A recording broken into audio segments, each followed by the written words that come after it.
This is pretty nice this morning, but it's supposed to get pretty crazy this afternoon with some bad weather. So that's kind of typical for us. So I think that the last time we fished, it blew, what, 30? And lightning storms for part of the day. I've tried to erase that from my mind, but yeah, it was exactly like that. In fact, we had to hide behind just a few long points to even be able to fish. It like cut our fishing zone down to about 10% of the lagoon, but here we are back in the lagoon. And we've got good weather at least for the first half. Looks like it, yeah. So, and I'm with you, of course, so we'll probably have like, what, 15, 16, 17 fish before lunch. A couple 8-pound trout. And, that's what I would expect. Nothing less. Yeah, after the conversation we had yesterday about planning this thing, wondering what the timing of the front was going to be, I think we're pretty lucky. Yeah, it looks like we're we have a while before it comes, but you know how they get these the pre-front days like this. They should be snappy. Yeah. That's usually gonna get windy quick. Yep. So maybe you would get out there and get her done quick. I like that idea. Yeah, instead of having to endure the elements like last time. Yes. So let's do that, see how it happens.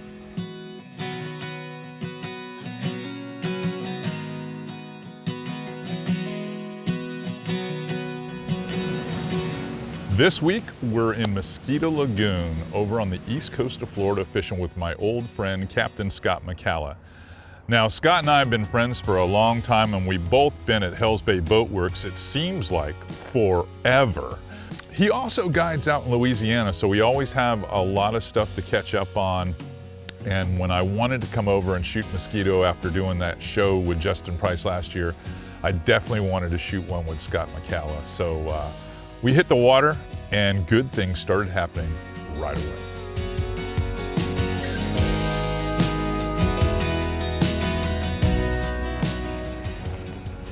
There he is. There he is. It's a good trout. What kind of called that? Oh, look at the redfish school over here on the left. Man. Trout interrupting or red fishing. Looks like a pretty decent one though. That's a good trout. Good trout. It's nice. It's sitting where I thought he would be sitting.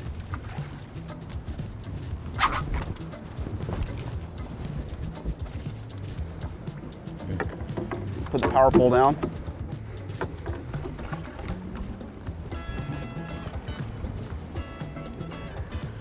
Well, that did not take long. Oh, that was pretty quick. That did not take long at all, and that's a nice pretty good trout. Two things I love. I love tarpon fishing and trout fishing. I love trout fishing. That's a nice one. On. Nice and smooth. Your trout looks so different. Not as many dots on them like ours. Look at that. That'll work. That's a different looking trout. There's no spots on him. Yeah. Almost spotless on one side. Thinks he's a wheat fish. Crazy. Got it. You want to do the honors? Let's see if I can carefully take this out. Nothing better.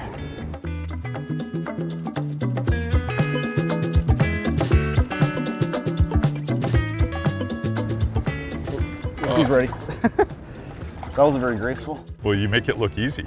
I mean, I don't even think I made 6 or 7 casts and we were already hooked up. That was awesome. That was a first spot. And then as we're hooked up and it's just surging on the rod, then we lifted up a small group of redfish. So looks promising early on. I mean, I don't know what your thoughts are, but I think that, you know, at least for redfish, they like stable weather. They don't like changes up and down. The trout handle the changes a little bit better. They like that falling barometer, but I don't. Sight fish predator, that's why. Yeah, they you know, I think, you know, these redfish like to gangle around and kind of get comfortable where they want to be, and then they graze more than, you know, like a, you know, I think a trout, you know, so they ambush feed, so, you know, it's good for us. That's a good way to start. See if we can keep it up. All right.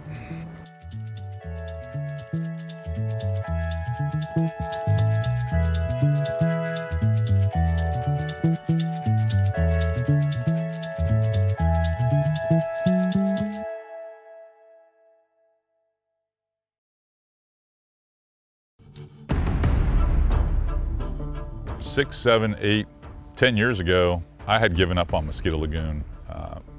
Very little grass left, and it was a mud hole. I can't even say it nicely. It was just a mud hole. I'd gone over there several times. The fish would flip, and it was just, no one was fishing anymore because fishing was so tough. You couldn't see fish. A good day was catching a few fish. But I will tell you this, the last 2 or 3 seasons that I've gone over there, since Justin and Scotty have shared with me that things are coming back, the grass is coming back, fish are coming back, and it's fishable now, it is stellar. I'm just letting you know. It is a cool place to fish. You still gotta be careful, and we still gotta really codify that fishery, if you will, to make sure or ensure that it stays this way. I think we learned some valuable lessons by not listening to the lagoon. You know, it talks to you, it'll tell you. But it also tells you that it's very resilient. And if you do a few things the right way, she bounces back. And right now, she's looking pretty damn good. There he is. There we go. That's head shaking. That might be Mr. Trout. Looks like a trout. That's my guy there. Well, gotta love that. It's a 50-50 guess, right? It's gonna be either trout or redfish. We've seen It's a red, it's small, but I'm hoping it's a big trout. It's acting more like a trout to me. But he's wanting to get me to the wood here. I've been wrong. I'm trying to push up past it to keep him out there. What you got? It's a trout. Oh, better one. It's a nice trout. It is a nice trout. Let me hop down for you. I'll put the poles down. This one is so freckled. Wow. A little bit better. Nice. Good looking fish. There you go.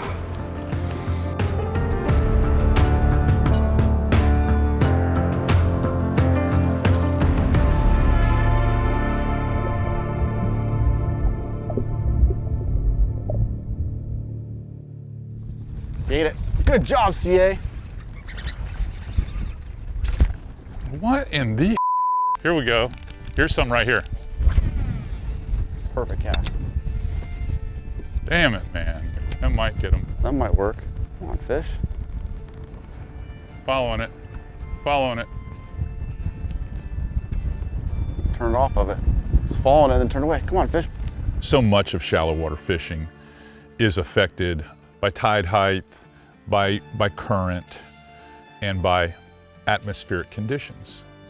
Well, many of you don't know this, but in Mosquito Lagoon, there's not a lot of current. In fact, in most places in Mosquito Lagoon, there is zero current. So you can't play that. You have to play wind current. The wind moves the zooplankton and the photoplankton, which brings fish to one side or the other of that lagoon. And the tide height fluctuates with the water table. So, and how much rainfall you've had. So it's a different fishery that way, but they are immensely affected by atmospheric conditions.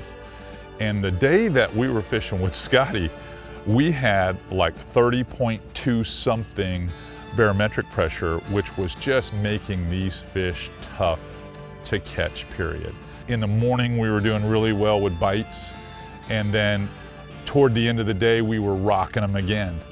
But in the middle of the day, even though we had wind and we had a few things going for us, it was so tough. I mean, tough. And it crossed my mind more than once or twice that, you know what, I should really let just Scotty catch these fish, because these fish here were busting my bleep. They were killing me. I mean, killing me. The secret sauce to my success has always been I'm just persistent and I just work harder than everybody else. And that was not working. It wasn't working. I think I have one tailing up here in the grass. These are tailors here, right here. Good spot, good spot. Got him.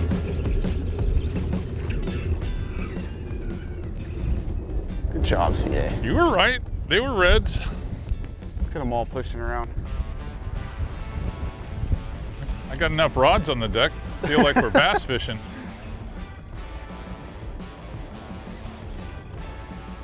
I feel like we've been in that bass mode, trying to figure out what they want to bite. But that jig has definitely been the ticket. Yeah, little bugs. We've thrown everything though today, when you think about it. Little Yep. mirrodines, Yep. little gobies, little neds, swim baits, but Lots of things. one of my favorite lures when the chips are down and it's just tough to catch fish. I don't care where I am. It works especially well in shallower areas and in zones where you have pretty clear water. And that would have to be the Bug's Jig. Now the Bug's Jig is different. It's not your average bucktail jig. It actually has more of a zonker tail, more of a rabbit fur body, which allows that bait, even when it's not moving, the hair is kind of just always just breathing. Whether you're just reeling it slowly or I like to take 2 or 3 cranks and stop, and it just gives it this little slow hop where it makes contact with the bottom. And on tough fish, I'm telling you, that bait produces. Put that little jig in his face. I like it. Little Bug's Jig. It's amazing how soft those things land. You know? I'm really impressed with it. Well, It's like the closest thing to fly fishing. it's the closest thing you're gonna come to fly fishing.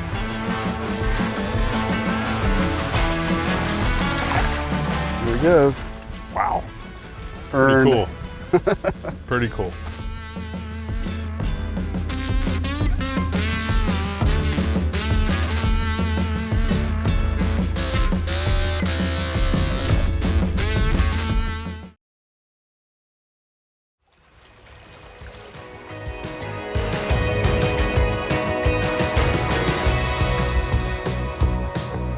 Tailing good in front of us. That's a good cast there. Many of us, as we've watched television over the years, we have seen the likes of Flip Pallet and Mark Sosin and all these legendary personalities throw to tailing fish, cast to tailing fish, and they always come tight and they're hooked up. So we see tails, those are feeding redfish. Well, they are feeding.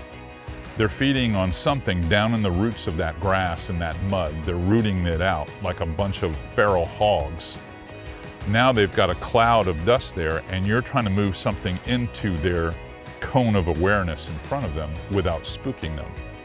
That is quite the trick, because most of the time I find with tailing fish, you do not catch them at all. I'd rather have active fish that are swimming around that would be willing to chase a lure. But when they're tailing, they can be a lot tougher than fish that are moving around. Not as tough as lockdown fish, but tough. When we got down to the end of the day, when Scotty and I been scratching our heads all day long, because I've gone through almost every lure in that BUZBE bag. I have a couple rods laid out on the deck, and here comes a group, and they're literally feeding recklessly. And if you make the cast with a weighted jig, you better have a weedless one setting on the deck, because if you hang that up, you do not want to blow this shot. You just lay that one down, pick up that weedless jig, and you throw it, or that, in our case, a Z-Man plastic, and you make that cast. And I wanted a bait that was a high float bait, where when it hit the water, it wouldn't get all the way down. It would just kind of glide around and suspend. And that's what it took, because when that glided in front of them, it was almost like they hit that thing so hard, I felt like I was getting electrocuted.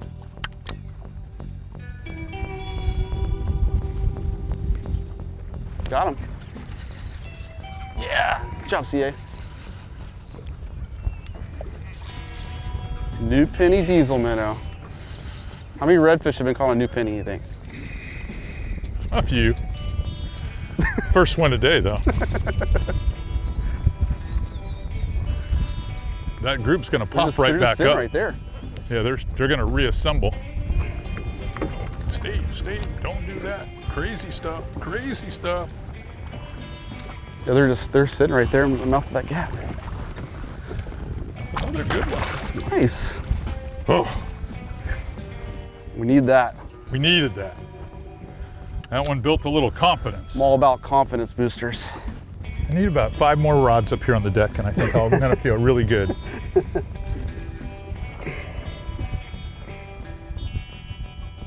Got it. Got it. I get you. Growing. Man, they are happy right there. They're fired up right now. These tailors are such a tough fish because if you spook one, you spook them all. Ask me how I know. Experience? Experience today. How many times have I done it today? It's kind of sick to see that many tailing fish. I love it. But you know what it makes you want to do? Catch another one? Do it again. You always think that whatever you get the bite on is the magic bait. But no, it's wow. because we caught them on a little bit of everything. It's Yeah. like some of the, that's like every shot's different. You know, it is what it is. Well, don't put him on that side. Let's put him off on this side where he's going to be. Swim away from his buddies. Right? Yeah, we don't want him telling anybody. No, no, no.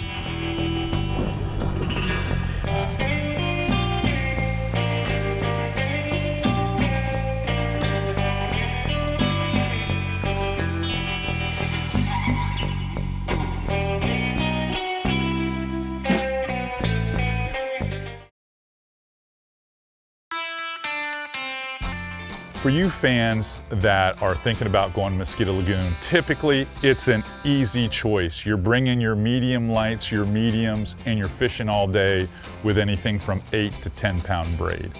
But when you've got the wind that we had to deal with in this episode, I literally had to bring everything up a notch to be able to punch across the wind and not have a lot of the lighter baits affected so much by the surface tension dragging the braid out of the zone. It was challenging. When I tell you it was challenging, it was challenging. So a lot of medium and medium heavy gear. We were using braid weights between 10 and 15 pounds in the diamond lineup. Most of my leader links were anywhere from 4 to 5 feet long, and they were basically all 15 pounds. I didn't use anything heavier than 15 pounds for this episode. Now, the 3 baits, after throwing basically everything in our BUZBE quick cubes, really got narrowed down to 3 things. The 4-inch jerk shads from Z-Man, and that was on a 1/12 of an ounce 3/0 rigging hook. The Bugs jig, which is my absolute favorite. We threw both the Redfish curl tail jig and the Beastie Bug, and those were all quarters. And then lastly, the little Mirrolure Mini Dean. Absolutely a hover type suspending plug that drives trout crazy. And you'll catch your share of redfish on that rod as well, on that bait. So, if you're thinking about going over Mosquito Lagoon, I would always err on the lighter side of my tackle that I'm bringing over there. But in this case, with the conditions, the way they were, I felt what we brought and how we employed it worked the best for this episode.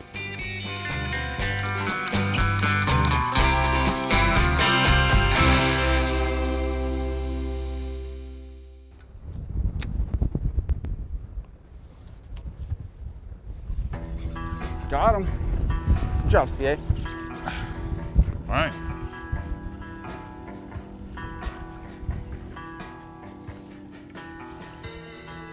Nice fish.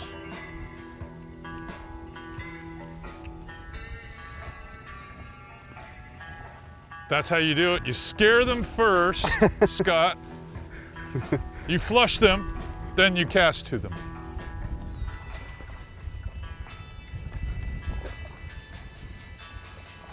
Pop it down and grab that guy. It's like they've been sitting around this edge. At least they've been around this where all these mats of this drift algae is. We just can't see them because of the way the light is. Yeah. Push them out. That front's about here.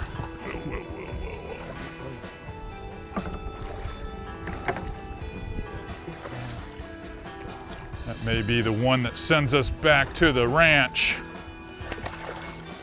or at least back to the ramp. Oh, no spot on No it. spot.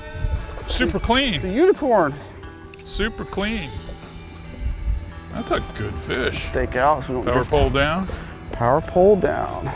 There's 0 spots on that side. Is there any on that side? A 1 spotter. 1 spot. Kind of a cool fish. That is a cool fish. You want to do the honors? I'm gonna let you do the honors. All right. Let you do the honors.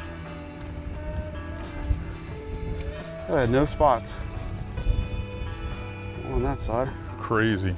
You want to release them? No, you can let them go and then we'll get this stuff packed up.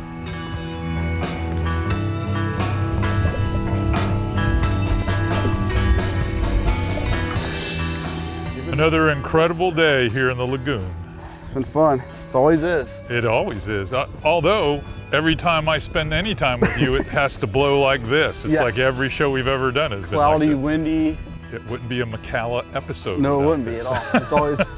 If it were easy. Right? That's kind of like the story of my life. Yeah. Take the hard road all the way. Yeah, well, mission accomplished once again. It makes you tough, right? Yeah. Yep. Builds character.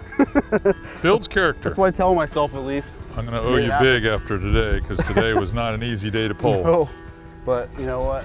We made it happen. We had to work for it, but we did it. You know, we got that power pole trolling motor, that move trolling motor, and it has really changed FlatsClass this season. I don't know if you guys have noticed, but we've done an awful lot of television shows this year just using the power pole move, because it is whisper quiet. It's a ghost. But all that being said, when you're in Mosquito Lagoon, you must pole. There's just not a lot of water. And those guys in the wind, both Scott and Nick Sasek, Captain Nick is a legend over there in the lagoon, and he also fishes out there with me in Louisiana. And I gotta thank these two guys. They did one heck of a job under some pretty tough conditions, really, for us to pull this off. And well, when you got friends that work that hard for you, it makes you want to go back.